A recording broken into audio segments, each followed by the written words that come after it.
Time to go around the horn as Tennessee gets the Friday night win to open the season against Missouri 8-3 in the cold weather. A come-from-behind win for the Volunteers. Ben McKee joins us from Lindsey Nelson Stadium, where it's snowing as snowflakes fall behind him on your non-typical baseball night. Let me first ask you, Ben, how did weather, you think, affect both pitching staffs tonight, particularly Chase Burns early? Yeah, I don't know how to gauge the pitching staff as a whole because Chase Burns was the one that struggled the most, and obviously weather affects everybody differently. You and I are sissies more than Eric or Austin, or at least they think that. But I do think weather was somewhat of a factor with Chase Burns. I mean, he just simply didn't have his command tonight, and that's part of baseball. Every pitcher goes through it. Max Scherzer, Garrett Cole today for the Yankees looked awful in the first inning, bounced back with 3 good innings after that. I mean, it happens to everybody. So weather, I'm sure, was a factor, but simply put, he just did not have his command, and that's why he looked like a freshman for the first time all season. His relief pitchers, I think 7 is what Tony Vitello used in this game, which is a little bit crazy to begin with. So, but the relief pitchers come in and shut Missouri down and do the job what they need to do. Were you surprised that he pitched so many pitchers, and what's the design for that in terms of helping themselves out for the rest of the weekend? And is that why he went with so many different guys on a Friday night here?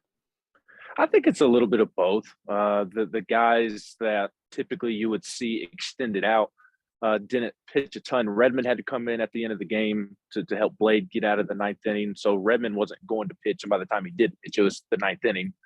Camden Sewell, a guy that Tony likes to stretch out, but he struggled there, came in, gave up an RBI single up the middle, and then gave up the RBI double to right field, or would have been an RBI double. But for some reason, the Missouri base runner got caught in between third and home. Looked like there was some confusion with the third base coach on whether to go or not. So that kind of bailed Camden out of that inning. So Camden maybe didn't have the stuff to go long distance. Kirby did not pitch.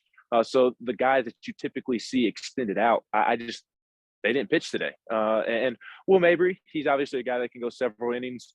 And he did eat up a nice chunk. So I think it's a little mixture of both. It's Friday. You don't want to completely tear through your bullpen. You have so many arms that are capable of getting outs. And although you do have plenty of arms available, you still would like to have Will Mabry available on Sunday if need be. Ben Joyce, Tony continues to say that he could go 2, 3, 4 innings. But we've yet to really see him stretch Ben Joyce out. So I think it's a mixture of both.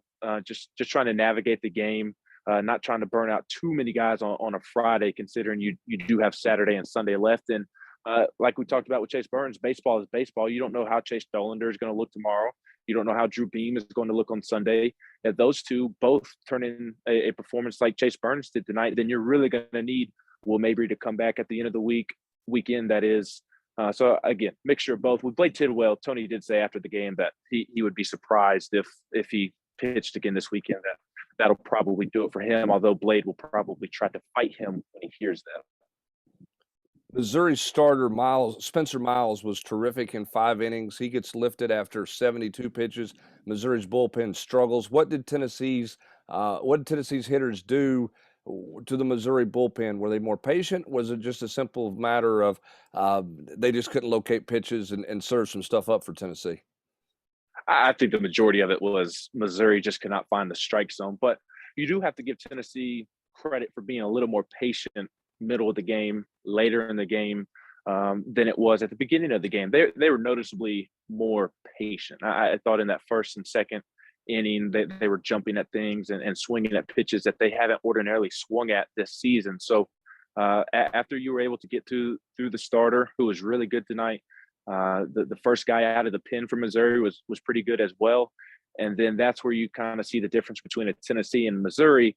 Tennessee's bullpen able to help erase the issues that Chase Burns created. Missouri's back end of the bullpen was not able to do so. In fact, it ruined the game for Missouri. So I think the biggest issue is that Missouri couldn't find the strike zone, especially in the 8th and 9th inning.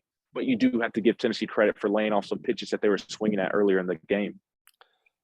Tennessee gets the 2 home runs, Lipscomb and Evan Russell with a big 3-run bomb. But the story to me in this game, maybe the bottom of Tennessee's order. We've talked a lot about how much depth Tennessee has and how there's not an easy out in the lineup.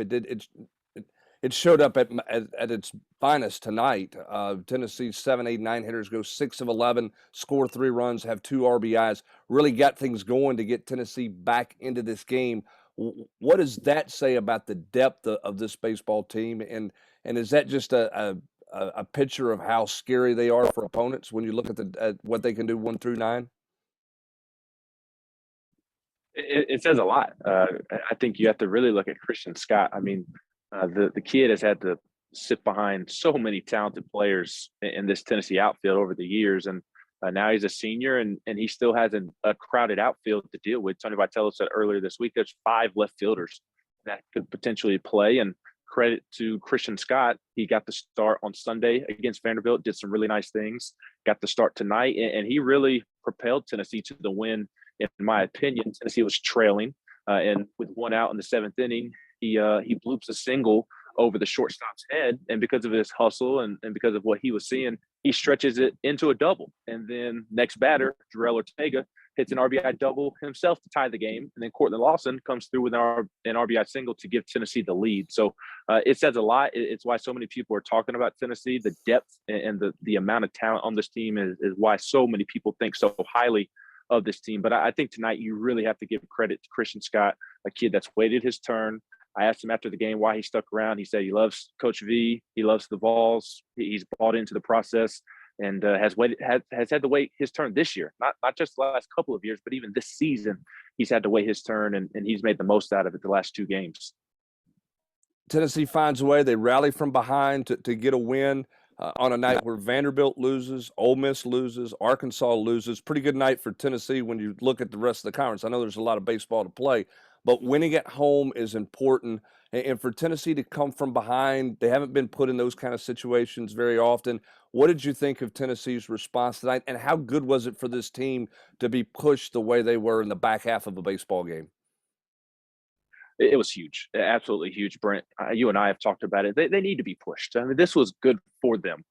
Maybe not necessarily losing to Missouri, but even losing tonight, as crazy as that sounds, would not have been the worst thing for Tennessee, just because when you're winning, it masks so many deficiencies. And not that if they had lost tonight, that all of a sudden they have all these concerns.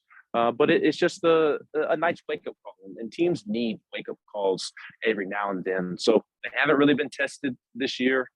They had not trailed since March 13th when it played Rhode Island. It had not trailed after a full inning since we were back in Houston on March 4th. And that's just a ridiculous stat. And I have the exact innings up on the site on the front page. I think it's like 181 innings since Tennessee last trailed after the completion of an inning. That's just silly. And it's kind of make-believe, if that makes sense. So it's good for Tennessee to get in these situations, because if Tennessee is going to win a national championship, it's going to face plenty of adversity. It's going to face plenty of close game situations where they're going to have to make plays. And Tennessee did that tonight. So I think it was absolutely awesome for Tennessee. Tennessee will probably go on to sweep this weekend. Saturday and Sunday may look easy. We'll see. But that will be the biggest thing, is that they were tested on Friday night and they responded well. They certainly did, to an 8-3 win. Tennessee back at it tomorrow night in the cold. We'll see how Chase Dolander handles that, and we'll see how Tennessee's starting pitchers handle. After being terrific at Vanderbilt, it was a freshman night for Chase Burns, but his veteran teammates picked him up. A veteran bullpen picked him up and carried him through the rest of this Friday night win for Tennessee. Again, Tennessee beats Missouri 8-3 for Ben McKee from Lindsey Nelson Stadium. I'm Brent Hubbs. This has been Around the Horn at Volquest.com.